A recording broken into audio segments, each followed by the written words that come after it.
सौतेली बहनें रंगापुर नाम के गांव में शालिनी नाम की एक औरत रहा करती थी। उसे दो बेटियां थी। एक का नाम था शिवानी और दूसरी का सुहानी। शिवानी जब छोटी थी तब उसकी माँ गुजर गई थी, जिसके कारण उसके पिता रघु ने दूसरी शादी कर ली।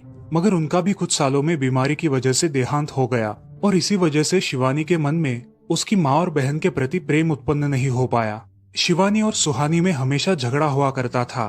दोनों भी बहनें एक दूसरे से कभी प्यार से बात नहीं करती थी। शालिनी ये सब देख बड़ी चिंता में रहा करती थी। ऐसे ही एक दिन, शिवानी सुहानी, चलो आ जाओ, खाना खा लो। हाँ माँ आई। हाँ माँ, मैं भी आई। ऐसा कहकर दोनों बेटियां वहां आ जाती है और देखती है तो उनकी माँ ने उन दोनों के लिए गाजर का हलवा बनाया था। वो देख सुहानी और शिवानी बहुत खुश हो जाती है। माँ, तुमने ये हलवा मेरे लिए बनाया है? मुझे बहुत पसंद है। मुझे पता है कि मेरी दोनों बेटियों को हलवा कितना पसंद है, इसीलिए तो मैंने तुम दोनों के लिए हलवा बनाया है। और मेरे लिए माँ? अरे हाँ बेटी, मैंने तुम्हारे लिए भी बनाया है। चलो अब जल्दी से खा लो, तुम दोनों को कॉलेज भी तो जाना है ना। जी माँ, मैं ये कटोरी ले लूँ? मुझे जल्दी पहुँचना है कॉलेज में। हाँ ले लो। और सुहानी, तुम ये वाली कटोरी ले लो। जी माँ। दोनों भी हलवा खाती है और एक दूसरे की ओर बहुत गुस्से से देखकर वहां से चली जाती है। वो दोनों भी कॉलेज में एक साथ पढ़ा करती थी। फर्क सिर्फ इतना था कि शिवानी 3rd ईयर में थी और सुहानी 1st ईयर में। उन दोनों में 2 साल का अंतर था। फिर भी दोनों में हमेशा नोकझोंक हुआ करती थी, जैसे कि वो दोनों एक दूसरे की दुश्मन हो। ऐसे ही एक दिन, दीदी, मेरे कॉलेज की ट्रिप जाने वाली है। तुम्हारी भी ट्रिप जाने वाली है क्या? हाँ, मेरी भी जाने वाली है, मगर मेरा जाने का मन नहीं है। क्यों दीदी? क्योंकि वहाँ पे तुम हो। मुझे भी कोई शौक नहीं है तुम्हारे साथ आने का। मैंने ऐसे ही पूछ लिया। मैं जा रही हूँ। शिवानी और सुहानी एक दूसरे की ओर मुंह फेर कर वहां से चली जाती है। अगले दिन दोनों भी कॉलेज में जाती है। तब उनके टीचर उनसे पूछते हैं, शिवानी, तुम कॉलेज की ट्रिप में आने वाली हो? जी सर, मैं आने वाली हूँ। ठीक है, मैं तुम्हारा नाम लिखवा देता हूँ। जी सर। ऐसा बोलकर टीचर ट्रिप के लिए जाने वाले विद्यार्थियों की लिस्ट बना लेते हैं। घर आकर शिवानी और सुहानी ये बातें अपनी माँ को बताती है। सुहानी, शिवानी, तुम दोनों ट्रिप के लिए जा रही हो, मगर वहां जाके झगड़ा मत करना, नहीं तो ट्रिप पे जाने की कोई जरूरत नहीं है। नहीं माँ, हम झगड़ा नहीं करेंगे। हाँ माँ, हम झगड़ा नहीं करेंगे। तो फिर ठीक है, तुम दोनों जाओ। ये लो ट्रिप के लिए पैसे, और बाकी के ये तुम्हारे पास ही रखना। माँ, हम कल जाएंगे और 2 दिन के बाद वापस आएंगे। ठीक है, चलो अब सो जाते हैं, कल तुम दोनों को निकलना है। अब वो सब खाना खाकर सो जाती है। अगले ही दिन सुबह उठकर वो दोनों भी अपने अपने बस में बैठकर ट्रिप के लिए निकल जाती है और इधर शालिनी अपने काम में व्यस्त हो जाती है। ऐसे ही कुछ देर बाद शालिनी को शिवानी का फोन आता है। माँ, हम दोनों यहाँ ट्रिप की जगह पहुँच गए हैं। अच्छा बेटी, तुम दोनों ठीक हो ना? हाँ माँ, मैं रखती हूँ, हमें यहाँ अलग अलग स्पॉट देखने जाना है। ठीक है, और जब वक्त मिले तो फोन कर देना। हाँ माँ, अपना और सुहानी का ख्याल रखना। हाँ माँ। फोन रखने के बाद शिवानी और उसके क्लास के सारे दोस्त वहाँ की एक जगह देखने जाते हैं। सुहानी भी उसके क्लास के साथ एक दूसरी जगह देखने निकल जाती है। सारे बच्चे एक साथ घूमकर वापस आते हैं। शिवानी सुहानी को ढूंढती है, मगर सुहानी उसे कहीं दिखाई नहीं देती। इसीलिए शिवानी को बड़ी चिंता होने लगती है। अरे, ये सुहानी कहाँ रह गई? इसका तो कुछ भी पता नहीं, कहाँ ढूंढूं इसे? तभी शिवानी को सुहानी दिखाई देती है और उसके जान में जान आ जाती है। सुहानी, कहाँ गई थी तुम? मुझे कितनी चिंता लग गई थी तुम्हारी। अरे, मैं यहाँ ही थी मेरी सहेलियों के साथ। मुझे कुछ नहीं हुआ। ऐसा बोलकर सुहानी वहाँ से चली जाती है। दूसरे दिन सब लड़के लड़कियाँ जल्दी उठकर अपनी तैयारी कर लेते हैं और पहाड़ पर जाने के लिए निकलते हैं। वो सब आज थोड़ा घूमकर शाम तक निकलने वाले थे। सब विद्यार्थी एक हिल स्टेशन देखने चले जाते हैं।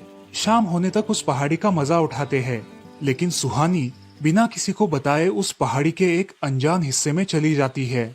वहाँ का मनमोहक दृश्य देखते देखते गलती से उसका पैर फिसल जाता है और वो वहाँ से नीचे गिर जाती है। शाम हो जाने के कारण सभी विद्यार्थी वहाँ से निकलने लगते हैं और यहाँ सुहानी एक पेड़ के सहारे उस पहाड़ी की चोटी पर लटकी रहती है। शिवानी सभी विद्यार्थियों में अपनी बहन को ढूंढती है, लेकिन वो उसे कहीं नहीं मिलती। सुहानी को ढूंढते ढूंढते शिवानी वापस उसी पहाड़ी के पास आती है और उसे आवाज लगाती है। सुहानी, सुहानी कहाँ हो तुम?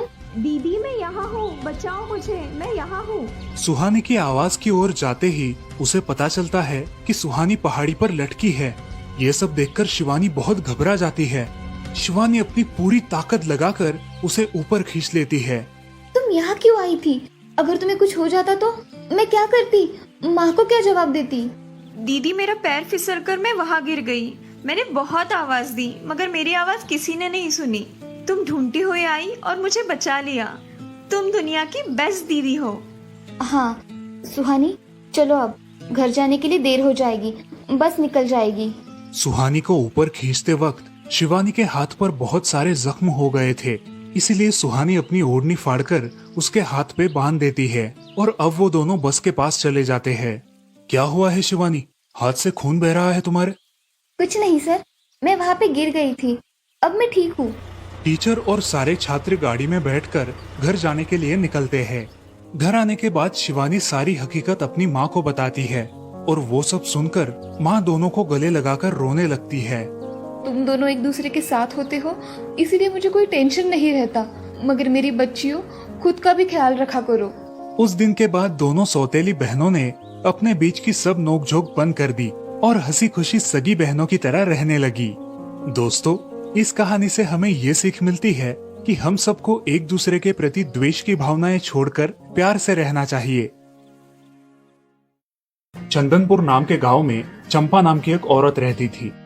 पति, 2 बच्चे और एक बेटी, ऐसा उनका पूरा परिवार था। उसका पति श्रीधर पोस्ट ऑफिस में जॉब करता था। उसके कमाई से ही घर चलता था।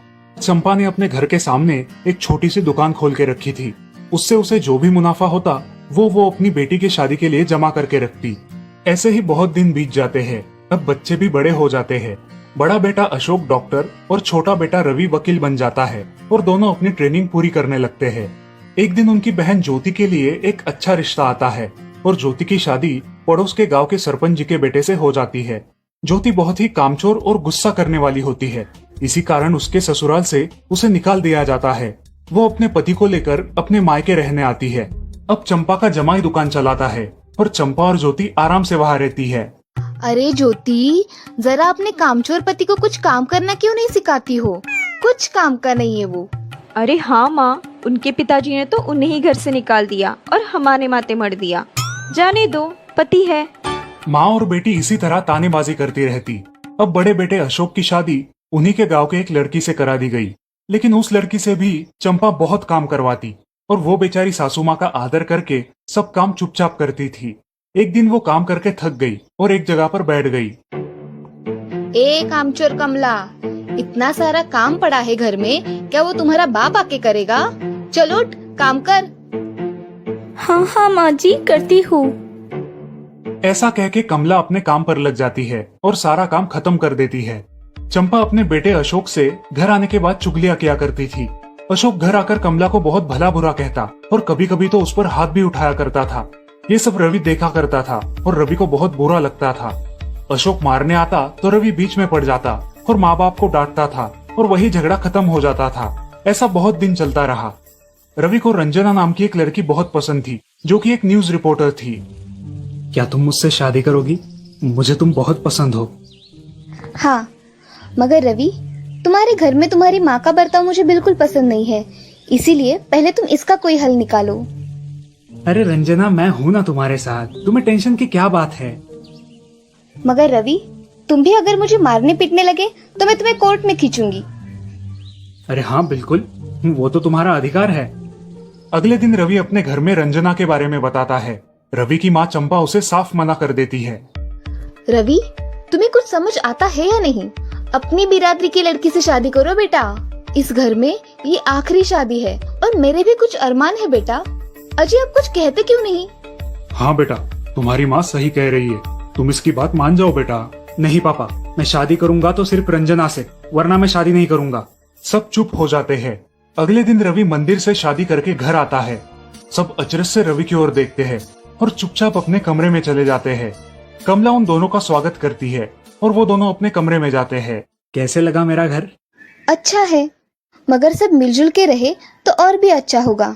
रंजना, तुम्हें मेरी माँ को सबक सिखाना होगा, तभी घर के सारे सदस्य ठीक हो जाएंगे। ठीक है रवि, जैसा तुम चाहो। अगले दिन रंजना अपने घर के मंदिर में पूजा करने जाती है। तभी रुको, मेरे भगवान के मंदिर में तुम मत आओ, जाओ यहाँ से। ये कहकर सास रंजना को वहाँ से भगा देती है और घर के किसी भी काम को करने से मना कर देती है। तब क्या माँ जी, आज से मैं इस घर की बहू हूँ। इस घर पे मेरा भी उतना ही अधिकार है जितना कि आपका।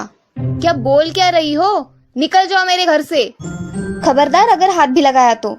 पता है ना, मैं न्यूज रिपोर्टर हूँ। रातों रात खबर छाप दूंगी और कोर्ट के चक्कर लगेंगे वो अलग, समझिए आप। सास चुपचाप देखने लगी और उसकी बेटी और ससुर भी देखते ही रह गए।